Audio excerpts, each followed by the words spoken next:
Porque, Fábio, são 3 coisas que nós, pastores, temos que tomar muito cuidado. E isso é fato. Sabe quais são elas? Dinheiro, poder e mulher. Concorda comigo? Concordo. São 3 coisas que... São 3 áreas que todo pastor, todo líder, ele tem que cuidar. Como já diziam os pais na fé, os mais antigos, né? Dinheiro, sucesso e saia curta. Mas...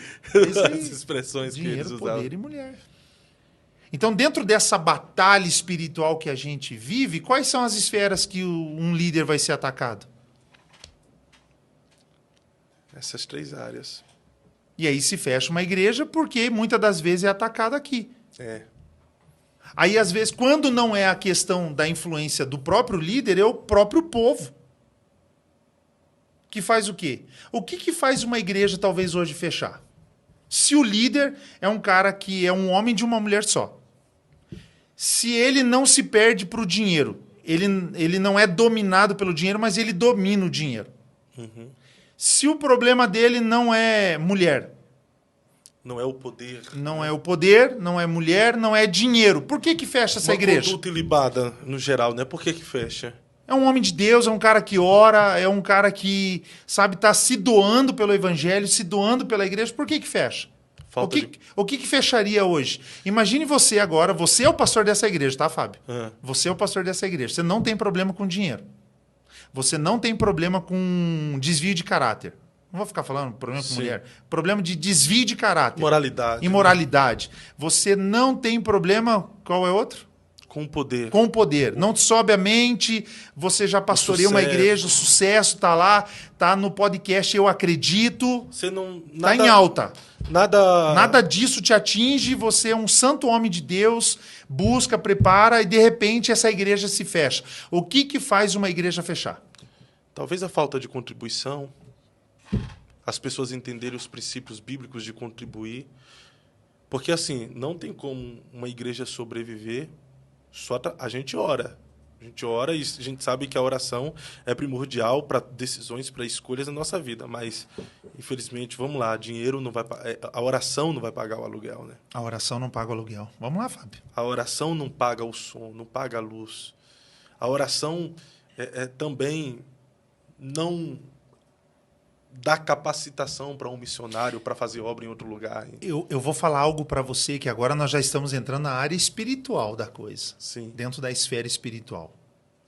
Eu identifiquei isso. Um espírito de atuação dentro do Estado. Um espírito de mamon. Coloca o dinheiro como Deus, né? E aí faz o quê? Fecha. Fecha. Porque se não tem esse desprendimento... Eu falei para você nos bastidores que os meus 2 primeiros anos eu tinha dificuldade de ensinar acerca de princípios. Porque houve pessoas que chegavam para mim e diziam assim, se você falar de dízimo, nós vamos embora. Como é que uma igreja, a igreja de Jesus, como que a igreja de Cristo sobrevive sem que as pessoas entendam o princípio dela? Então eu também vejo que muitos fechamentos não é porque o pastor era o cara que fez fechar a igreja. Eu vi que literalmente o povo que ele pastoreou, porque assim, ó, se você conversar hoje com alguns pastores, Fábio, vamos ser, qual é a maior dificuldade dos pastores hoje? Falar sobre o que na igreja? Dízimos e ofertas. Dízimos e ofertas. Princípios. No geral. É porque, de fato, existem muitas pessoas que não têm essa cultura de honra. Não tem a cultura de honra. Fecharam. E aí o que acontece? Eu fiquei 2 anos e alguns meses sem falar. Até o momento que alguém chega para mim e diz assim, você não vai avançar. Você não vai passar para o próximo nível. E um pastor, amigo meu, me discipulou, orou por mim, e a oração dele, eu me lembro até, a oração dele foi assim, Senhor, tira o medo de dentro do coração dele para ele ensinar os teus princípios. Se você me perguntar como é que nós sobrevivemos esses 2 anos, cara, milagre. Eu vivo numa nova realidade. Eu tenho uma igreja muito abençoada hoje. Nós mudamos esse ciclo. É que Abriram a visão para a cultura Abriram de a honra, visão. né? É que muita gente não entende que Deus sempre nos pede menos. Uau.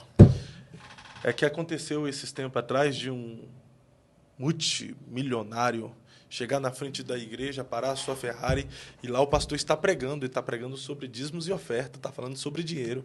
O cara desce do carro, indignado, ele chega, entra e fica na porta, e o pastor lá está falando sobre oferta, sobre dinheiro, sobre dízimo e oferta, trazendo princípios bíblicos mesmo de contribuição, de compartilhar, de investir no reino para que o dono do reino invista na vida dele. Aí o cara interrompe: ô pastor, que negócio é esse aí? Deus só quer o meu dinheiro? Por que o senhor não prega a palavra de Deus mesmo da forma como ela é? Aí o pastor fala: não, Deus não quer só o seu dinheiro, Deus quer a sua Ferrari. Deus quer todos os seus patrimônios, Ele quer a sua esposa, Ele quer os seus filhos, Ele quer tudo que você tem. Então, por que você só fica falando de dinheiro? Porque Deus sempre começa te pedindo menos. Uau. Porque quem diz que entregou tudo, não vai ter dificuldade de entregar um pouco que tem no bolso. Quando Jesus conversou com um jovem rico, e ele disse assim: mestre, o que eu faço? Eu quero para herdar a vida eterna. Herdar a vida eterna. O que eu faço? Jesus disse o que para ele? Vai.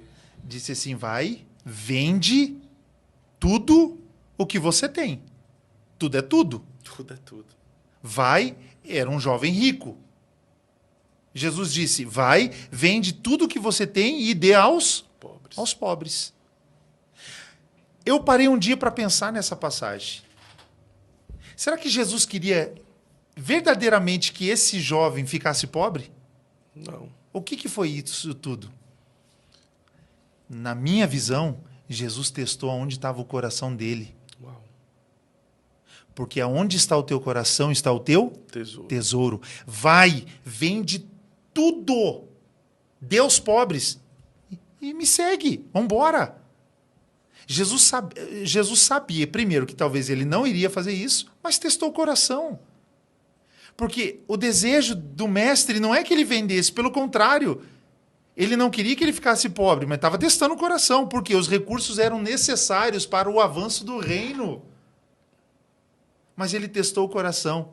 Tu quer dar a vida eterna? Vai, vende tudo que você tem, ó, vem comigo. Não consigo, não posso, mestre. Então testou o coração. Aonde está o teu coração, está o seu tesouro. Então eu estou aqui dizendo que muitos pastores, também amigos meus, inclusive segunda-feira, um pastor chegou para mim e disse assim: pastor, qual é a série que você está aplicando na tua igreja? Sobre o que você está falando? Não, eu falei: eu estou falando sobre uma vida abençoada. Eu até comentei contigo, com base no livro do pastor Robert Morris, Uma Vida Abençoada. Aplica muito bem sobre os princípios financeiros. Eu indico qualquer pessoa a ler esse livro.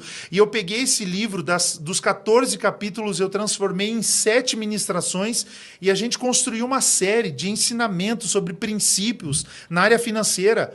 E a igreja, o qual eu pastorei, já vem sofrendo essa metanoia. Nós somos, sim, uma pequena igreja, de uma pequena comunidade, mas nós já entendemos os princípios e quem segue hoje, quem caminha conosco, sabe que nós administramos da forma correta, que nós fazemos tudo aquilo da forma como tem que ser feito, e a igreja está o quê? Crescendo, avançando, porque sem recurso a igreja não avança. Então nem sempre a culpa é do líder, pastor, do líder. E entender os princípios é o primeiro passo para o avanço. Primeiro passo para o avanço do reino.